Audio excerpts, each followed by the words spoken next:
Get the skills, be the boss. No more time to feel lost. Lead the way every day. Find success, it's here to stay. Rise and shine, it's your time. Skill up, raise the climb. Navigate, innovate.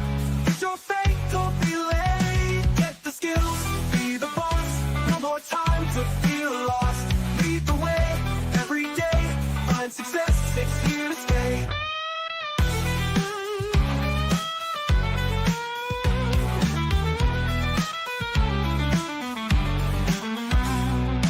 If you're a new manager or hoping to be a new manager, join us in our exploration into what managers need to know.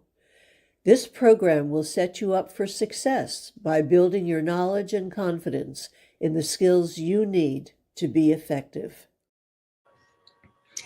Hello, and welcome to our fifth session on our series looking at performance management.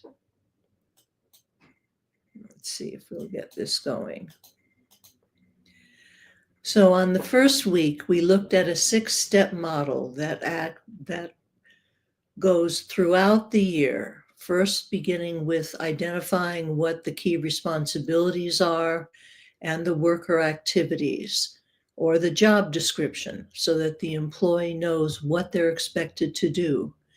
Then we looked at standards. How well should the employee perform those skills? And we said, you can't create user-friendly performance standards for every single worker activity. It's just too much.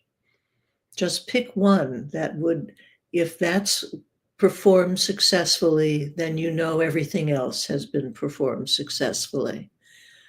And many of us as managers have data points, we have reports that we can look at. I chose to look at a training position because that's more amorphous. It's not quite as easy to pin down, or it might seem that it might not be that easy, but we identified qualitative standards and quantitative standards.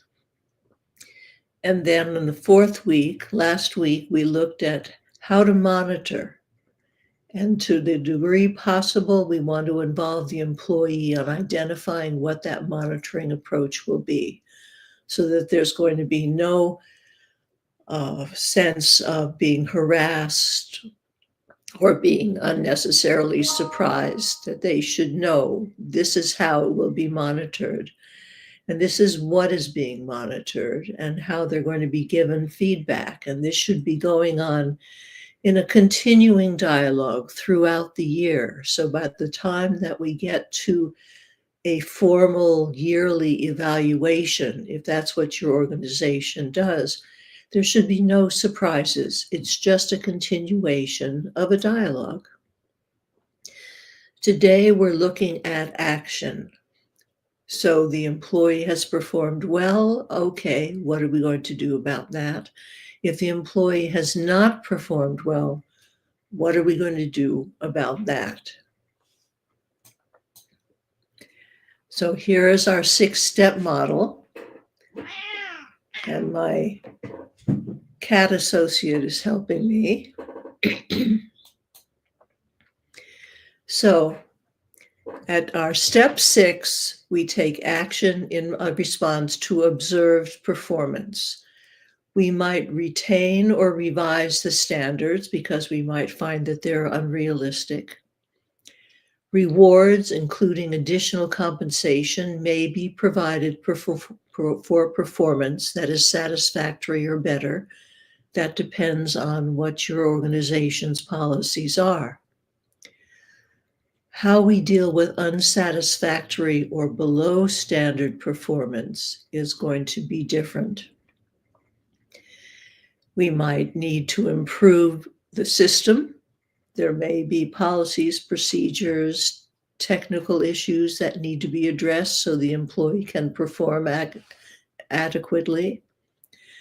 There may be a need for more training or coaching or closer monitoring or ultimately discipline, although we don't want to jump to that.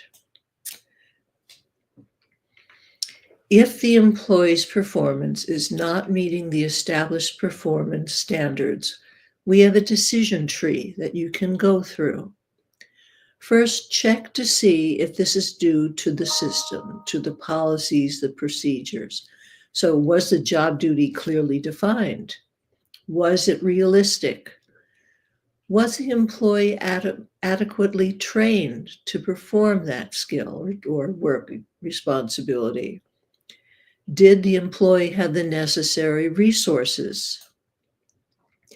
Were the expectations clearly identified? As we spoke when in session 3, if the standards are very clear, the employee can monitor himself or herself against those standards. And if there's a problem, they can come to their manager right away. They don't have to wait for the manager to show up and discover that they're not performing well. They can take responsibility for it themselves. So, were the performance expectations realistic? Were they monitored appropriately? So, did you catch the employee doing something that was not up to standard and give timely feedback? Or did you allow this to go on for a while before you brought it to the attention of the employee? I think that we all do the best we can with the knowledge we have. I don't think that employees wake up in the morning thinking, today I'm going to be a laggard. Today I'm not going to perform up to snuff. I think we do the best we can. So, were they monitored appropriately? Was the employee given timely and constructive feedback? So a lot of this is going back to the beginning of our 6-step process and thinking about it from those terms. Was the employee given appropriate coaching to address performance problems? If not, remedy the situation, take actions that were not previously taken, and waive the standards if appropriate.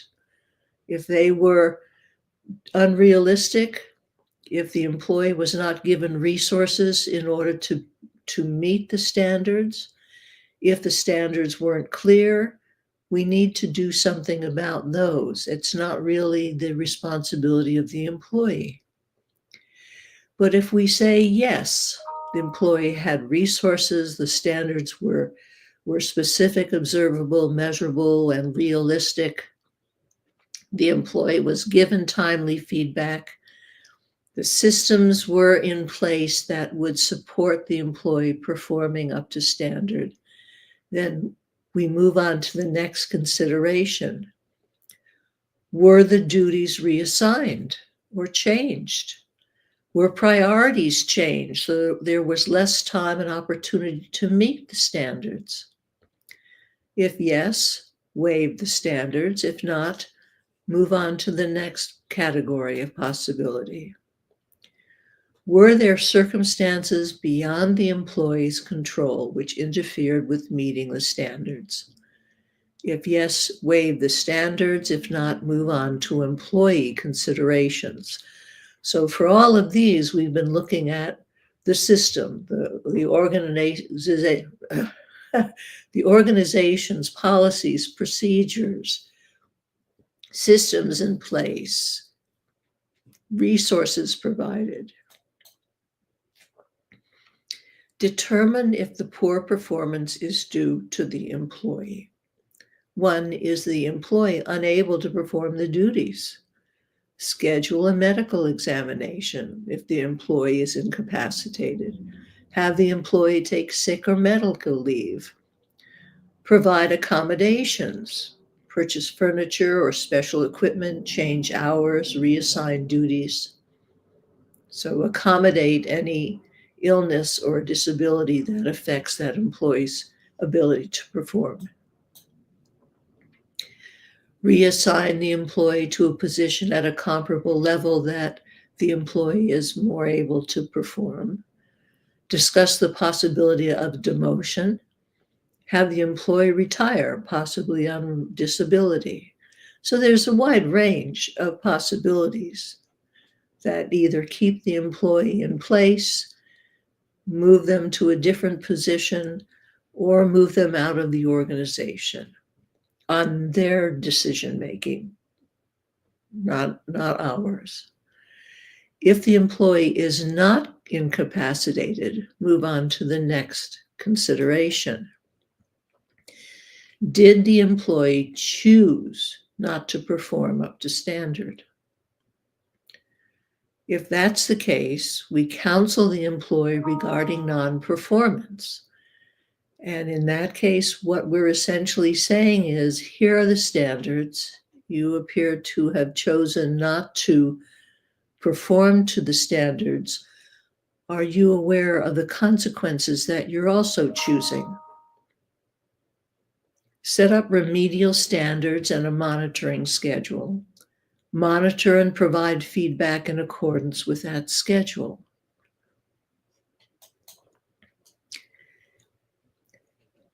If the employee now performs up to the standard, recognize the improved performance, continue to monitor and provide feedback on an appropriate established schedule.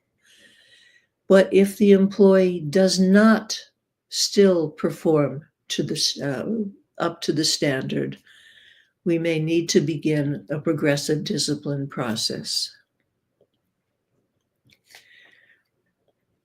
This performance management approach is effective supervisory leadership. It's essentially the management leadership process. It enables people to do a better job. Success is a powerful motivational force and is the key to intrinsic motivation, meaning that the employee is choosing to come because the employee enjoys performing the work.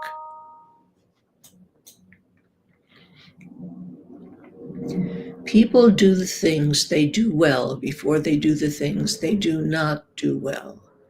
So we want to do what we can to help the employee be successful. And implementing these 6 steps will increase the probability of employee success. Let's talk. If you would like help with performance management, designing job descriptions, identifying what the performance standards should be, identifying how to deal with situations where the employee needs coaching, which is something that we covered in a previous series, please schedule time to talk with me.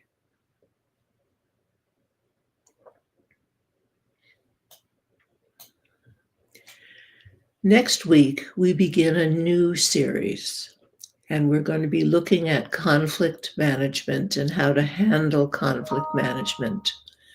In the first week, we'll talk about what conflict management is, or what conflict is. Then we'll look at good and bad aspects of conflict, because conflict can be good and it can be bad, and there are different circumstances that apply in each. Then we're going to look at different conflict management strategies. First, compete, or the shark, avoid, or the turtle.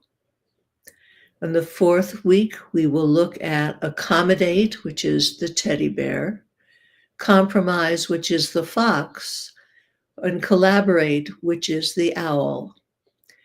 And the fifth week, we'll look at why we respond the way we do, so that we can make different choices. I want to thank you for sharing your time with me.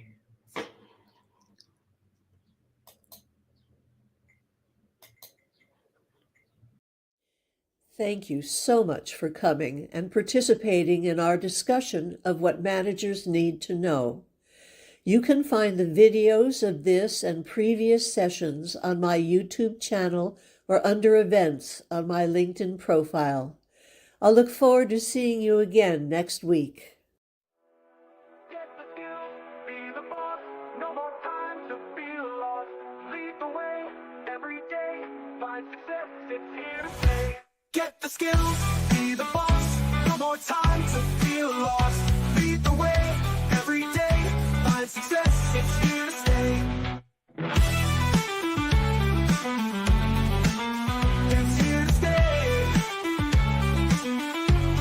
Oh, it's here to stay. It's here to stay. Yeah. Get the skills, be the boss. No more time to feel lost.